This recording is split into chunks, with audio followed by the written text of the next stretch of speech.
नमस्कार, आप देख रहे हैं डीटीवी भारत और मैं हूं आपके साथ निर्भय किशोर। और शाम के 5 बज चुके हैं और दिन भर की तमाम बड़ी खबरों पर चर्चा करेंगे। हमारे साथ हमारे जो सहयोगी हैं वो सभी लोग तैयार हैं। और बात आज सबसे पहले कोरोना संक्रमण की करेंगे, क्योंकि देश में कोरोना संक्रमण की रफ्तार जो है वो थमती हुई नजर आ रही है। और इसका नतीजा है कि लोग जो हैं वो और साथ ही साथ सरकार की जो तैयारी है उसका असर दिख रहा है। जमीनी स्तर पर जिस तरीके से सरकार ने चाहे लॉकडाउन के फैसले लिए हो या फिर वैक्सीनेशन और फिर जांच की जो प्रक्रिया है वो सब कुछ किया गया और अब उसका असर दिख रहा है। लेकिन इन सबके बावजूद भी प्रदेश में जिस तरीके से धीरे धीरे, अब खास करके बिहार की अगर बात करें तो बिहार में जैसे धीरे धीरे लॉकडाउन की जो प्रक्रिया है वो अब चौथे लॉकडाउन की शुरुआत हो चुकी है। और इस बीच में आज लॉकडाउन का, चौथे लॉकडाउन का दूसरा दिन है और दूसरा दिन भी लगभग बेहतर नहीं दिख रहा है।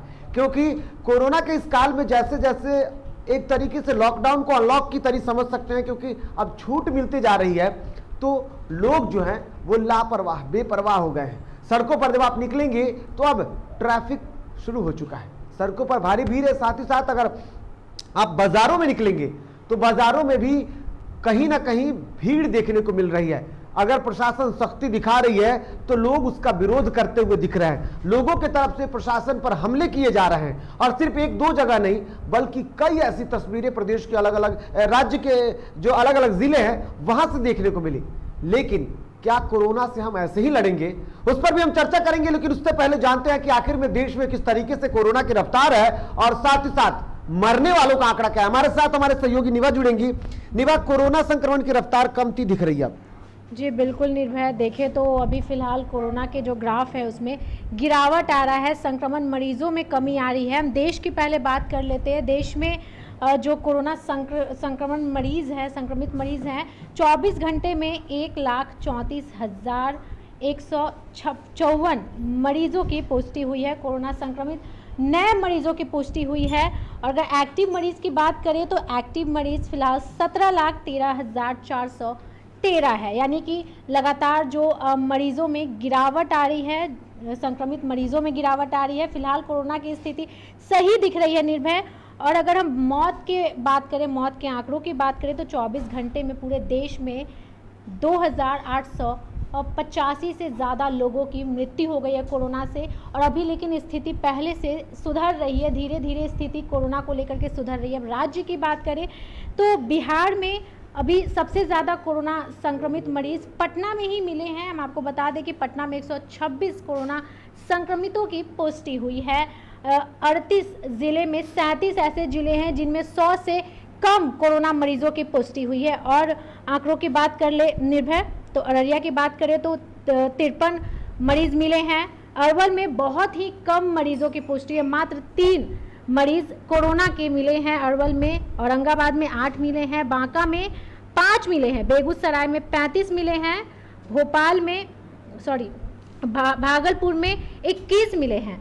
इसके साथ ही दरभंगा की बात करें तो दरभंगा में 29 मिले हैं, ईस्ट चंपारण में 46 मिले हैं।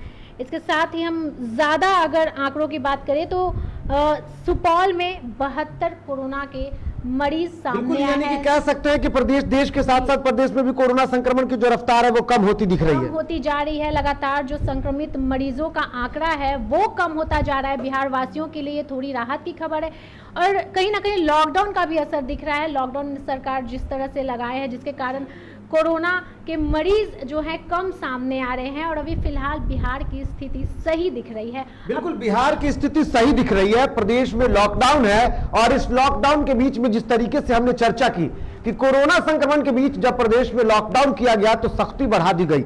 लेकिन अब धीरे धीरे लॉकडाउन जो है वो अनलॉक की तरफ चल रहा है। इस अनलॉक प्रक्रिया के दौरान आप देखेंगे कि पहले कोरोना के लिए जब लॉकडाउन लगाया गया तो उसमें सख्ती थी, लेकिन दूसरे, तीसरे और अब हम चौथे लॉकडाउन के बीच में हैं। और इस लॉकडाउन के बीच में कई सारी रियायतें मिली हैं।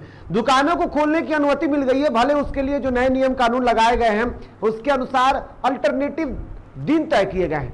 जिस तरीके से एक एक दिन गैप करके दुकानों को खोलने की अनुमति मिली है, तो जो रोज रोज पहले से लगातार दुकानें खुलती रही हैं, जो आवश्यक जो वस्तुओं की दुकानें हैं, जैसे सब्जी की दुकानें हो या फिर फल की दुकानें, इसके साथ साथ जो किराना सामान जो होंगे, खाने पीने की जो वस्तुएं जहां बिकती हैं, उन सारी दुकानों को खोलने की अनुमति मिली, तो अब वो भी बड़े स्तर पर खुलने लगे। और इसका असर हुआ कि बाजारों में जब दुकानें खुली तो भीड़ होने लगा और लोग जो हैं वो कहीं ना कहीं एक बार फिर से लापरवाह दिख रहे हैं। हमारे साथ हमारे सहयोगी उत्कर्ष हैं। उत्कर्ष लगातार लॉकडाउन की खबरों पर अपनी नजरें बनाए हुए हैं, और ऐसे में उत्कर्ष क्या लगता है, लोग एक बार फिर से लापरवाह दिख रहे हैं, कहीं ये न्योता तो नहीं तीसरे कोरोना की? जी हाँ, बिल्कुल निर्भय, कहीं ना कहीं ये न्योता जरूर लग रहा है, क्योंकि लोग जो हैं अब लापरवाह हो गए हैं। लॉकडाउन 4 की शुरुआत बीते दिन से हो गई है, लेकिन ये लॉकडाउन 4 नहीं, अनलॉक 1 जैसा लग रहा है। लोग बाहर निकल रहे हैं, चहल पहल बढ़ रही है। जो आवाजाही की जो प्रक्रिया है वो सरकार ने हालांकि रोक लगाया है, बोला गया है सरकार की तरफ से कि बिना मतलब के बाहर नहीं निकलना है। अगर आप एक जिले से दूसरे जिले जा रहे हैं तो आपको पास की जरूरत होगी, जो जिलाधिकारी की तरफ से दी जाएगी, लेकिन फिर भी सरकार की कोई नहीं सुन रहा। जो लोग हैं वो कोरोना का वैक्सीन लेने से भी अब दूर भाग रहे हैं। कहीं कुछ तस्वीरें हमने ये भी देखी हैं, जो पटना, राजधानी पटना की है, कि कुछ वर्ग ऐसा भी है जो कोरोना का टीका लेने से डरता है। उसे ऐसा लगता है कि अगर टीका लेंगे तो कहीं ना कहीं हमारी तबीयत ज्यादा खराब हो जाएगी। लेकिन सरकार आए दिन ये कह रही है कि आप टीका लें, कोरोना संक्रमण जो बहुत बड़ी महामारी है, इससे दूर रहने के लिए घर पे रहें। लेकिन जो दूसरे तरफ लोग हैं वो इस चीजों को नहीं सुन रहे हैं, नहीं समझ रहे हैं। हालांकि जो दुकानें हैं उसे जरूर अल्टरनेट तरीके से खोली जा रही है कि कुछ दुकानें सोमवार के दिन खुलेंगी, कुछ दुकानें मंगलवार के दिन खुलेंगी, इस तरह से अल्टरनेट खुलेंगी। लेकिन फिर भी जो लोग हैं वो रोज सुबह निकल जा रहे हैं, घूम रहे हैं, लापरवाही बरत रहे हैं, तो आमंत्रण जरूर दे रहे हैं कोरोना का, क्योंकि जो तीसरा स्ट्रेन है वो सबसे ज्यादा भयावह होगा। क्योंकि डॉक्टर की तरफ से भी कहा गया, IMA की तरफ से भी कहा गया कि बच्चों में सबसे ज्यादा इफेक्ट में पाया जाएगा कोरोना का, तीसरे स्ट्रेन का। ये जो 18 वर्ष के नीचे के लोग हैं उन पर सबसे ज्यादा इफेक्ट दे सकता है कोरोना। निर्भय, बिल्कुल, सबसे ज्यादा जो होगा कोरोना का जो तीसरा लहर होगा, वो तीसरी लहर के कारण बच्चे प्रभावित होंगे। लेकिन इन बच्चों के लिए आखिर में सरकार के पास बेहतर व्यवस्थाएं नहीं है, और लगातार इसको लेकर के जाप संरक्षक जो हैं वो हमला बोलते हैं। लेकिन बात अगर इन बच्चों को बचाने की जाए तो किस तरीके से बचाएंगे? अब इसके लिए जन जागरूकता, इसके साथ साथ कोरोना गाइडलाइन का पालन करना, और वो भी सब कुछ जन जागरूकता से ही संभव है। लेकिन इसके साथ साथ एक और जो सबसे बड़ी प्रक्रिया है वो है वैक्सीनेशन की प्रक्रिया। यानी कि वैक्सीनेशन जितने तेजी से होगा उतना ही तेजी से हम कोरोना पर कह सकते हैं कि एक तरीके से अपनी मजबूत पकड़ बना सकते हैं और बेहतर स्थितियों के बीच में हम जा सकते हैं। लेकिन जहां कोरोना संक्रमण के बीच में अगर वैक्सीनेशन की बात की जाए तो अब सरकार जो है वो बेहतर पहल करती हुई दिख रही है।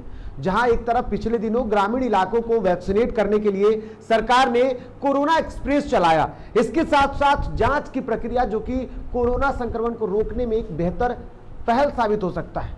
जिस तरीके से कहा गया था T3 की प्रक्रिया, यानी कि टेस्टिंग, इसके साथ साथ ट्रीटमेंट, और एक जो तीसरा था वो था कि यानी कि निरीक्षण करना, जांच करना, ट्रेसिंग। ये 3 प्रक्रियाओं के तहत सरकार इस पर लगातार आगे बढ़ रही है। और अब T3 के तहत ट्रीटमेंट की जो बातें की गई, लेकिन उसके साथ साथ अब एक V भी जुड़ गया है, यानी कि वैक्सीनेशन। और वैक्सीनेशन लगातार होने की जरूरत है। हालांकि देश में किसी भी कारण से कह सकते हैं, चाहे वो निर्माण के मामले में हो या फिर सही तरीके से वितरण नहीं होने के कारण, लेकिन देश के साथ साथ प्रदेश में भी वैक्सीनेशन की प्रक्रिया ने थोड़ी सी धीमी गति पकड़ ली है। हालांकि इस गति को लेकर के भी सरकार लगातार दावा ये करती रही है कि हम जल्द से जल्द प्रदेश को पूरी तरीके से वैक्सीनेट कर देंगे।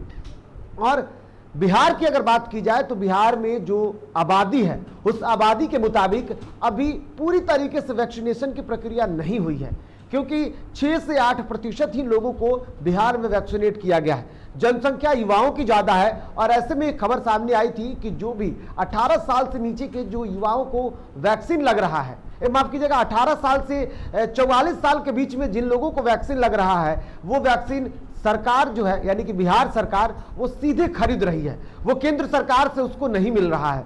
जबकि 45 साल से लेकर के और अधिक उम्र के जो लोग हैं उनको वैक्सीन जो है वो केंद्र सरकार के तहत जो राहत मिल रही है अन्य राज्यों को, उसमें बिहार भी है, तो बिहार को मिली है। लेकिन बिहार में पिछले कई सप्ताह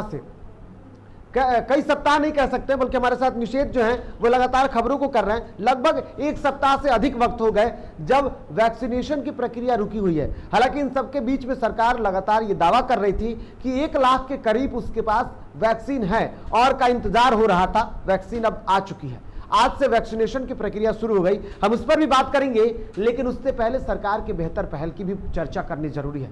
सरकार ने आज एक बेहतर पहल की है। गांव के बाद अब शहरी इलाकों को भी किसी भी तरीके के वैक्सीनेशन में कमियां ना हो, इसके लिए एक्सप्रेस यानी कि वैक्सीन एक्सप्रेस की शुरुआत की गई है। पूरी जानकारी क्या है, निषेध बताएंगे हमारे साथ। जी बिल्कुल, टीकाकरण की रफ्तार को तेज करने के लिए लगातार सरकार प्रयास कर रही है और इसी के तहत आज 121 टीका एक्सप्रेस को रवाना किया है मुख्यमंत्री नीतीश कुमार ने हरी झंडी दिखाकर। और सरदार पटेल भवन जो पटना में है, वहाँ पे उप मुख्यमंत्री रेणु देवी और स्वास्थ्य विभाग के प्रधान सचिव प्रत्यय अमृत और स्वास्थ्य मंत्री मंगल पांडे खुद मौजूद थे देखने के लिए कि किस तरीके से जो टीका एक्सप्रेस है उनको रवाना किया जा रहा है, क्या क्या व्यवस्थाएं की गई हैं।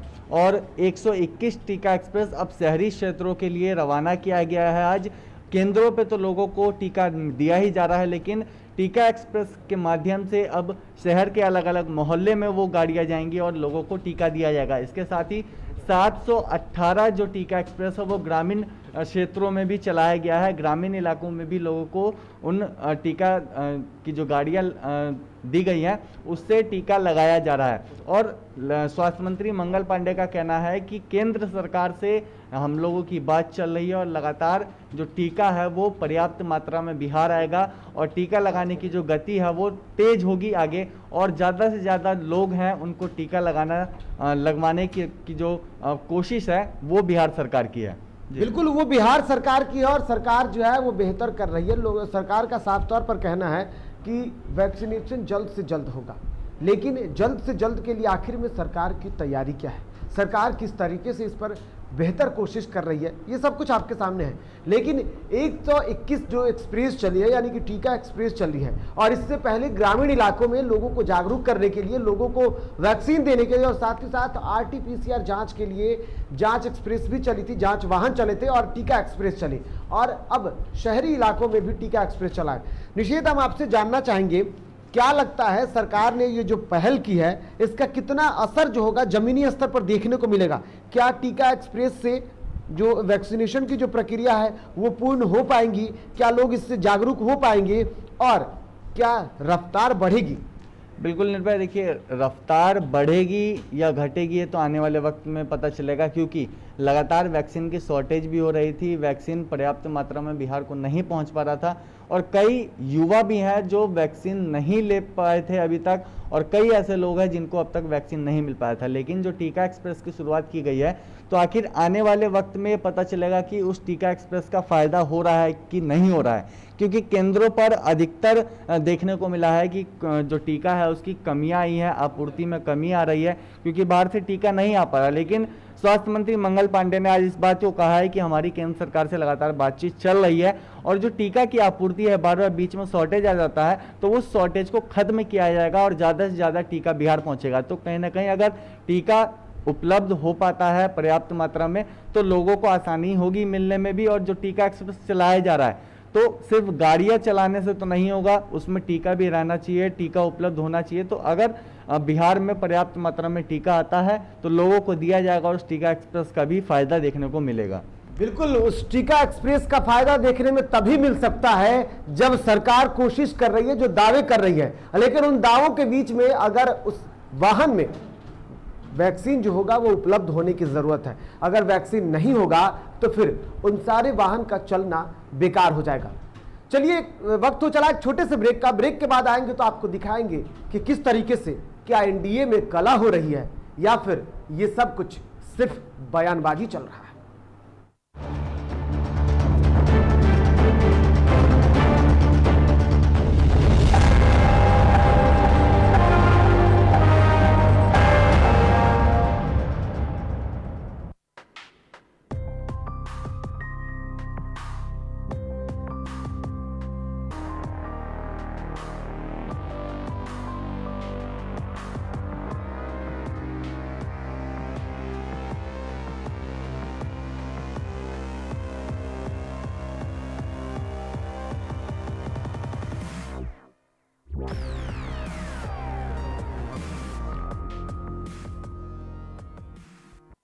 नमस्कार, मेरा नाम है सौरभ सफारी। मैं पटना रंगमंच का एक अभिनेता हूँ। कुछ दिन पहले मेरा कोरोना का रिपोर्ट पॉजिटिव आया था, जिसको सुनते ही मेरे घर वाले, मेरे दोस्त सब लोग परेशान हो गए थे। ऐसी स्थिति में मैं घबराते हुए नहीं बल्कि हौसले से और समझदारी से काम लेते हुए डॉक्टरों की सलाह पर घर में ही रह करके खुद का इलाज किया और सारी सुविधाएं ली और दिन में 3 बार भाप लिया और जो भी चीज़ होता है इन चीज़ों पे संयम रखा और इन चीज़ों का काम किया। तब जा करके मेरी स्थिति में सुधार हुआ और आज मैं कोरोना निगेटिव हूँ। हाँ, मैंने कोरोना को हराया है। आप भी हिम्मत रखिए, हौसला रखिए, अपनों का सहयोग लीजिए और कोरोना पे जंग जीतिए। धन्यवाद।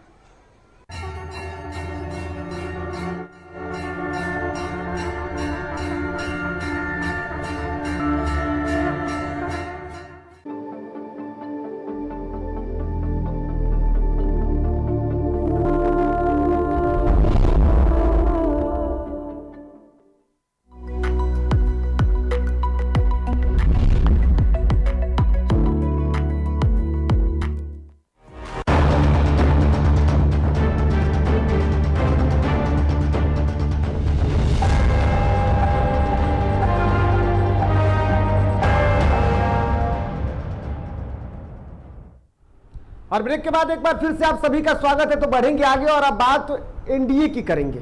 एनडीए में बयानबाजियों के बाद अब ऐसा लग रहा है कि क्या सच में कलह चल रहा है, ये सवाल है। और इस सवाल को लेकर के लगातार बयानबाजियों का जो दौर है, वार और उसका जो प्रतिवार है वो लगातार सामने आ रहा है। ऐसे में जहां एक तरफ बीजेपी के एमएलसी जो है टुन्ना पांडे, उन्होंने जब बयान दिया तो उसके बाद अब उसकी प्रतिक्रिया जेडीयू की तरफ से आ गई है। प्रतिक्रिया ये आई, क्या कुछ रहा इस पूरे मामले को लेकर के हमारे साथ हमारे सहयोगी जुड़ेंगे ऋतिक, और ऋतिक से जानने की कोशिश करेंगे कि आज जो बयानबाजी यानी कि जो कह सकते हैं कि पलटवार जो सामने आया है, बीजेपी के बयान पर जो पलटवार सामने आया है, पहले उस पलटवार पर चर्चा करते हैं। क्या कुछ रहा ऋतिक आज जिस तरीके से बयानबाजी का जो दौर चल रहा है?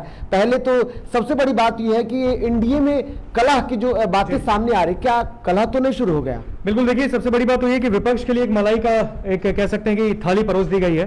लगातार एनडीए में जिस तरीके से अब जो विवाद प्रतिवाद चल रहा था, पहले तो आप देख सकते होंगे मांझी, जीतनराम मांझी, वो लगातार सरकार के भी ऊपर जाकर कह रहे थे, उनके खिलाफ भी बोल रहे थे और कह रहे थे कि मैं जरूरत वाली जो चीजें हैं, जो मुद्दे हैं वो उठाऊंगा। अभी जो अगर आप देखें आज का सियासत कुछ इस तरह गरमाया है कि आप देखिए बीजेपी एमएलसी ने जो मुख्यमंत्री पर एक टिप्पणी की और यह भी कहा है कि जो शराब माफिया बिहार में फल फूल रहे हैं उसमें कहीं ना कहीं बिहार के जो मुखिया नीतीश कुमार उनका हाथ है।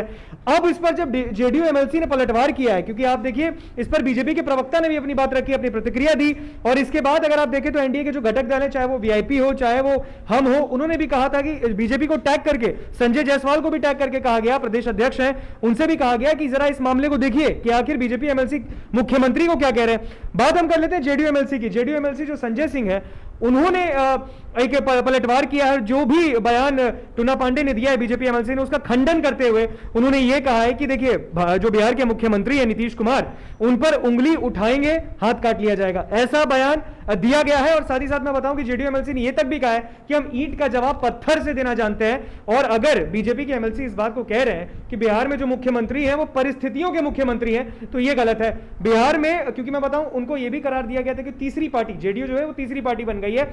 और विधानसभा चुनाव में, बिहार विधानसभा चुनाव में अगर हम देखें तो उन्होंने यह तक कहा है कि उसका रिजल्ट क्या है। बिहार के जो मुख्यमंत्री हैं वो नीतीश कुमार हैं। अगर आप उन पर इस तरह की टीपा टिप्पणी करते हैं वो गलत है। वो एनडीए के नेता थे, हैं, रहेंगे और इसको लगातार एनडीए के जो घटक दल है वो भी मान रहे हैं। और इस बात को ही जेडीयू एमएलसी जो संजय सिंह है उन्होंने भी कहा है कि जो बीजेपी के एमएलसी कह रहे हैं वो क्या कहेंगे, क्योंकि उनके भाई तो आरजेडी से चुनाव लड़ रहे थे। वो खुद कह रहे हैं, उनको उन तक को कह दिया कि जो शराब का कारोबार, कहने का मतलब कहीं ये तो नहीं कि विचार बदल गया हो उनका? देखिए विचार बिल्कुल, राजनीति है, सुबह क्या शाम क्या, इसमें कुछ नहीं कह सकते। राजनीति हर सेकंड पे बदलती है। लेकिन जब आप एनडीए का जो एक घटक दल यहां बना है बिहार में, राष्ट्रीय गणतांत्रिक, ये एक पूरा गठबंधन है, इस पे अगर आप अंदर में अगर इस तरह का अगर आप मतभेद देखेंगे तो ये कहीं ना कहीं विपक्ष के लिए, मैं बार बार बता रहा हूं क्योंकि ये लगातार डीटीवी भारत भी दिखा रहा है कि लालू प्रसाद बाहर आ चुके हैं, बिहार आने वाले हैं, तेजस्वी के लिए बहुत बड़ा अच्छा मौका है। और इस तरीके का जब एनडीए में ही वाद विवाद चलेगा तो विपक्ष के लिए मलाई से कम नहीं है। और ये बात जो जेडीयू एमएलसी ने कहा है कि जो भी बातें बीजेपी एमएलसी ने कही है बेबुनियाद है, मुख्यमंत्री पर हाथ नहीं उठाइए। मुख्यमंत्री ने जो कार्य किया है बिहार की जनता ने, बिहार की 12 से 13 करोड़ की जनता ने देखा है और आगे भी देखेगी। तो इस तरह के जो खंडन है इस पर जांच का विषय है और करिए। बिल्कुल, इस पर जांच का विषय है और जांच का विषय देखना होगा कि क्या सच में एनडीए में फूट है, एनडीए में कलह है। क्योंकि चुनाव से पहले जब बिहार में विधानसभा चुनाव था तब दो फूट दिख रहे थे। तब एक जो खेमा था वो बीजेपी में कलह दिखा रहा था और दूसरी तरफ बाकी लोग नीतीश के साथ थे। और अब जब ये कयास लगाए जा रहे हैं कि सरकार गिर सकती है, क्योंकि कई सारी खबरें आ रही हैं, राजनीतिक गलियारों में रोज हलचल दिखती है और ऐसे में कई सारी खबरें आ रही हैं। कुछ खबर ये भी आ रही है कि कुछ लोग जो हैं वो राजद के संपर्क में हैं। मांझी और इसके साथ साथ वीआईपी प्रमुख मुकेश साहनी का जो मीटिंग हुआ, उस मीटिंग ने भी बहुत कुछ लोगों को कहने को मजबूर कर दिया। बहुत लोग बहुत कुछ कहने लगे, लेकिन इन सियासी गलियारों में जो तस्वीरें, जो परिवर्तन दिख रहा है वो सब कुछ अपने स्तर से गढ़ रहा है। हालांकि ये किस तरीके से करवट लेगा ये देखने वाली बात होगी। लेकिन इन सब के बाद भी अगर इस बयान को लेकर के सुना जाए, क्योंकि बीजेपी के एमएलसी जो हैं वो खुद सूबे के मुखिया पर सवाल खड़े कर देते हैं और उनका बचाव करने जब उनके पार्टी के लोग आते हैं तो वो उनकी उंगली काटने और हाथ काटने तक की बात कर देते हैं। तो ये कहां तक जायज है? लेकिन इन सब के बाद अगर विपक्ष होता तो कुछ और सोचा जा सकता था। लेकिन जब एक ही कुर्सी पर, जब आपके अगल बगल में कुर्सी बैठी हो और उस कुर्सी पर आप बैठते हो और एक दूसरे पर जब आप आग उगलते हो, तो इसको क्या कह सकते हैं, इसको क्या सोच सकते हैं? लेकिन ये बात आप ही तय करेंगे और इसके साथ साथ वक्त तय करेगा।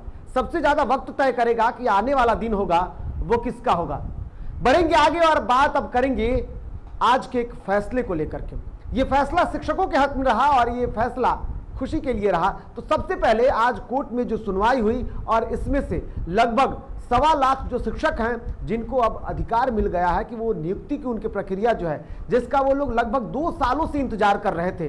94,000 शिक्षक के साथ साथ कुल मिलाकर के देखें तो 1,21,000 से अधिक जो शिक्षक हैं वो नियोजन का इंतजार कर रहे थे और कई बार उनको कई परेशानियों का सामना करना पड़ा। कभी कोर्ट ने उन्हें रोक लगा दी तो कभी सरकार की मंशा साफ नहीं दिख रही थी। और ऐसे में आज आखिरकार एक बार फिर से कोर्ट के तरफ से, यानी कि पटना हाई कोर्ट की तरफ से यह फैसला दिया गया है कि अब नियुक्ति की प्रक्रिया को जल्द पूरा किया जाए। और इससे पहले बिहार के शिक्षा मंत्री विजय कुमार चौधरी ने भी ये कहा था कि अगर कोर्ट से रास्ता उन्हें क्लियर मिल गया, क्योंकि कोर्ट ने 6 महीने पहले इस मामले पर रोक लगा दी थी। मामला था कि शिक्षक नियोजन को लेकर के जो दिव्यांग है, जो ब्लाइंड एसोसिएशन है, उन्होंने कोर्ट में एक अपील की थी और इस अपील में उन्होंने आरक्षण की मांग की थी और आज उनको जीत मिली है कोर्ट के तरफ से। 4% आरक्षण जो है उनको कोर्ट से मिला है और इसके साथ साथ कोर्ट ने उनको 15 दिनों तक और आवेदन करने की अनुमति मिली है, वो ब्लाइंडों को मिली है, यानी कि दिव्यांग जो हैं उनको मिली है। और अब इस प्रक्रिया को जल्द से जल्द पूरा करने की अनुमति भी दी गई है, यानी कि आदेश दिया गया कोर्ट की तरफ से कि सरकार इस प्रक्रिया को जल्द से जल्द पूरा करे। लेकिन उसके साथ साथ उनके लिए एक और खुशखबरी है। ये दूसरी खुशखबरी ये है कि सरकार ने टीईटी पास वैसे अभ्यर्थियों के जिनके प्रमाण पत्र जो थे वो 7 साल के लिए वैलिड माने जाते थे, अब सरकार ने उसकी अवधि को बढ़ा करके आजीवन कर दिया है।